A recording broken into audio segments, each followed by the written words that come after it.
tidak akan sanggup. Aku nabi mereka, aku pemimpin mereka. Biar aku menanggung beban penderitaan sakratul maut mereka ya Allah. Biar aku menanggung sakratul maut umatku ya Allah. Di mana kita sebagai umat? Apa yang telah kita lakukan untuk Nabi Muhammad? Nabi berkorban untuk kita. Di saat detik-detik terakhir nafasnya, tidak memikirkan rasa sakitnya, tidak memikirkan pedihnya, tidak memikirkan beratnya. Beliau memikirkan nasib kita sebagai umat. Kelak di yaumil qiyamah, ketika para nabi dan para rasul berkata, nafsi nafsi, nafsi nafsi, diriku sendiri, jiwaku sendiri, aku urus urusanku sendiri, aku tidak bisa nolong kalian. Ketika para nabi dan rasul mereka tidak bisa menolong kita, Rasulullah Muhammad ibni Abdullah, Nabi Muhammad bersujud kepada Allah, Nabi Muhammad bertekuk lutut, beliau bermohon kepada Allah. Beliau berkata, ya Allah, aku tidak minta pengampunan untuk diriku, wala Fatimah wala Hamzah. Aku tidak minta pengampunan untuk Fatimah, aku tidak minta pengampunan untuk Hamzah. Aku cuma minta pengampunan untuk umatku ya Allah, untuk umatku ya Allah. Rasulullah tidak meminta pengampunan untuk dirinya, tidak meminta pengampunan untuk anaknya, tidak meminta pengampunan untuk paman bibinya, tidak meminta pengampunan untuk keluarga atau anak cucunya, tetapi beliau meminta pengampunan untuk kalian sebagai umat. Karena begitu cintanya beliau kepada umat, karena begitu sayangnya beliau kepada umat, sampai-sampai beliau berkata, lau yushaku ahadukum bisyaukatin fi rijlih la ajidu alamaha fi qalbi. Andaikan kalian, salah satu dari kalian kakinya tertusuk duri, andaikan salah satu dari kita yang duduk di sini kaki kita ada yang terkena duri, pasti kita merasakan sakit. Apa kata Rasul? Maka aku tidak merasakan apa yang kalian rasakan, kecuali yang aku rasakan sampai dalam hati aku rasakan rasa sakit kalian. Lihat bagaimana cintanya Rasul kepada kita. Apa yang sudah kita lakukan untuk Nabi? Sudahkah kita mengorbankan kedua mata kita untuk memandang hal-hal yang disukai oleh Nabi? Sudahkah mengorbankan kedua tangan kita memberi makan golongan-golongan yang dicintai oleh Nabi? Mengorbankan lidah kita untuk mendakwahkan, mensuarakan ajaran syiar Nabi? Sudahkah mengorbankan kedua kaki kita melangkah ke tempat-tempat yang diridhoi oleh Nabi?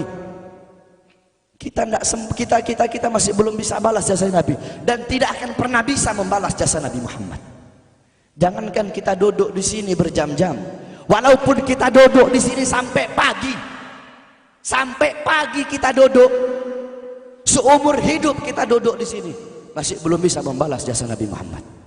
Sekalipun kita merangkak, engkau merangkak dari rumahmu menuju makam Nabi, merangkak bukan dengan kaki, merangkak bukan dengan bukan dengan tangan.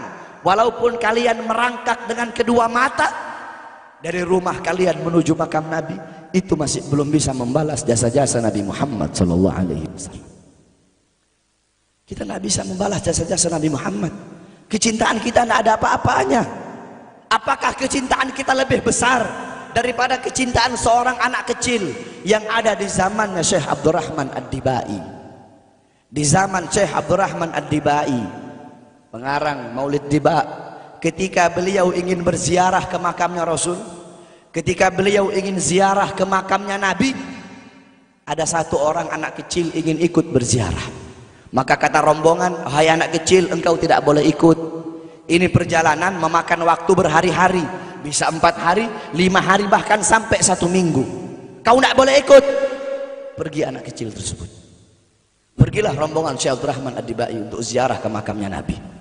Tanpa sepengetahuan rombongan, ternyata anak kecil tersebut bergelantungan di bawah kereta kuda Syekh Abdurrahman Ad-Dibai. Anak kecil itu bergelantungan. Dia sampai berhari-hari gak makan, gak minum, gak tidur. Hanya apa? Hanya ingin pergi ziarah ke makam Nabi. Saking cintanya kepada Nabi Muhammad. Dia sembunyi-sembunyi bergelantungan di bawah kereta, nggak makan, nggak minum, nggak tidur berhari-hari. Sampai ketika sampai di Madinah, itu anak kecil jatuh. Itu anak kecil terjatuh. Rombongan bilang, bukankah ini anak kecil yang waktu itu mau ikut? Berarti sudah berhari-hari dia di bawah kereta ini, dia nggak makan, dia nggak minum, dia nggak tidur. Anak kecil itu berlari. Anak kecil itu berlari sampai dia terjatuh. Saking bahagianya, dia sudah sampai di Madinah. Dia ambil debu-debu Madinah, pasir Madinah, dia ambil, dia usapin ke mukanya. Saking bahagianya, sampai itu anak mati. Anak kecil tersebut mati membawa kecintaannya kepada Nabi Muhammad. Anak kecil itu mati, gak makan berhari-hari, gak tidur, gak minum, hanya ingin ziarah ke makam Nabi Muhammad.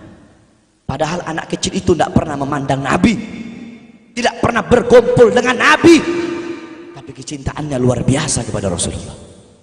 Akhirnya anak itu dimakamkan oleh Syekh Abdul Rahman Ad-Dibai di Madinah.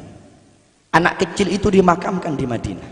Nah, setiap tahun Syekh Abdul Rahman Ad-Dibai ziarah ke makamnya Nabi, pasti ziarah ke makam itu anak kecil.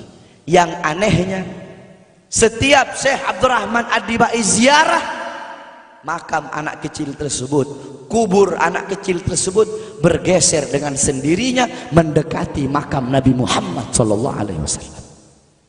Sampai sekarang makam anak kecil itu ada di samping Masjid Nabawi. Saking cintanya anak kecil tersebut kepada Rasulullah SAW. Kecintaannya kita nggak ada apa-apanya. Kita tiap hari maksiat, tiap hari berbuat dosa, melakukan hal-hal mungkarat, dhalalat, sayyiat. Takutlah kita kepada Allah. Kembalilah ke ajaran Nabi Muhammad. Jadikan beliau sebagai teladanmu, jadikan beliau sebagai pedomanmu. Hidupkan rumah tanggamu dengan ajaran beliau, hidupkan kampungmu dengan dengan ajaran dan sunnah beliau. Jadikan rumah tanggamu rumah tangga Sayyidina Muhammad, kampungmu kampung Sayyidina Muhammad, desamu desa Sayyidina Muhammad, kotamu kota Sayyidina Muhammad. Man tasyabbaha biqaumin fahuwa minhum. Barang siapa yang mengikuti suatu kaum, maka dia sama dengan kaum tersebut.